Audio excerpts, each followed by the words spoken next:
Halo teman-teman, kita ketemu lagi di Just Channel.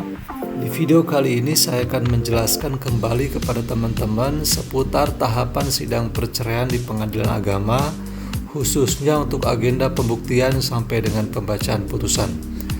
Namun, sebelum menjelaskan lebih lanjut, terlebih dahulu perlu diketahui siapa yang harus mengajukan alat bukti dan apa saja alat bukti yang bisa diajukan.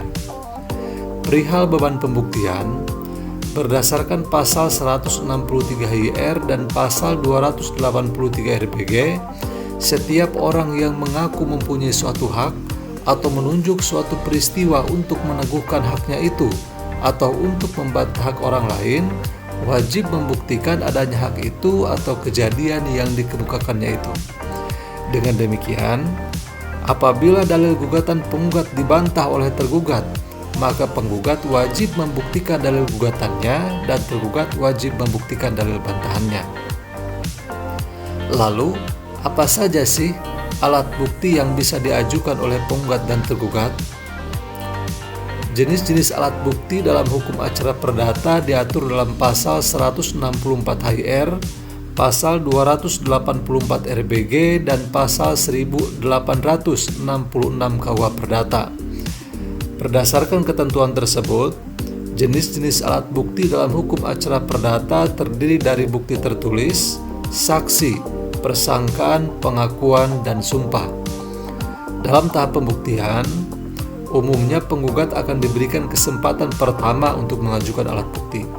Di sini penggugat dapat mengajukan alat bukti tertulis terlebih dahulu, di antaranya buku nikah atau kutipannya yang dikeluarkan oleh kantor urusan agama.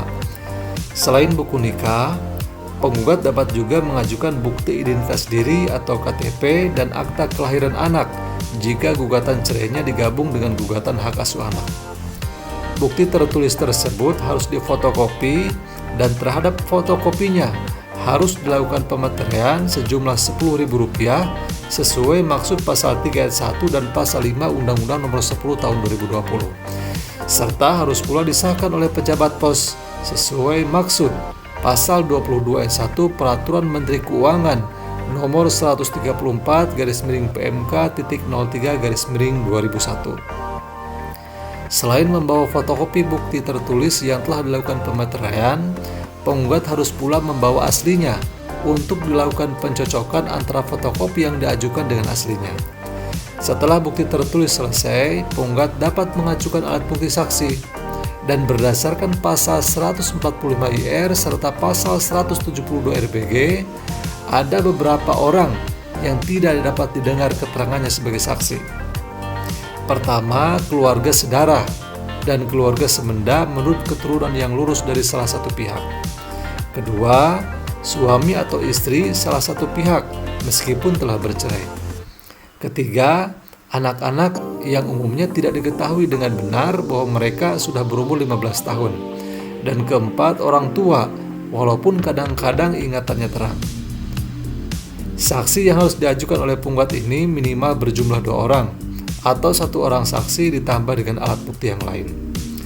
Setelah penggugat selesai mengajukan alat bukti, tahapan sidang perceraian selanjutnya adalah pembuktian dari tergugat. Nanti setelah tergugat selesai mengajukan alat bukti, sidang perceraian dilanjutkan dengan agenda kesimpulan. Di sini penggugat dan tergugat akan diberikan kesempatan secara bergantian untuk mengajukan kesimpulan, baik itu diajukan secara tertulis maupun secara lisan. Setelah penggugat dan tergugat mengajukan kesimpulan, majelis hakim akan bermusyawarah untuk mengambil keputusan. Rapat permusyawaratan hakim ini bersifat rahasia, sehingga penggugat dan tergugat tidak diperkenankan hadir. Dan setelah sidang permusyawaratan hakim selesai, sesuai pasal 13 Undang-Undang Nomor 48 Tahun 2009, putusan akan diucapkan dalam sidang terbuka untuk umum. Gimana? Sudah jelas teman-teman? Demikian informasi seputar tahapan sidang perceraian di pengadilan agama untuk agenda pembuktian sampai dengan pembacaan putusan. Semoga informasi ini bermanfaat. Jangan lupa like, share, dan subscribe.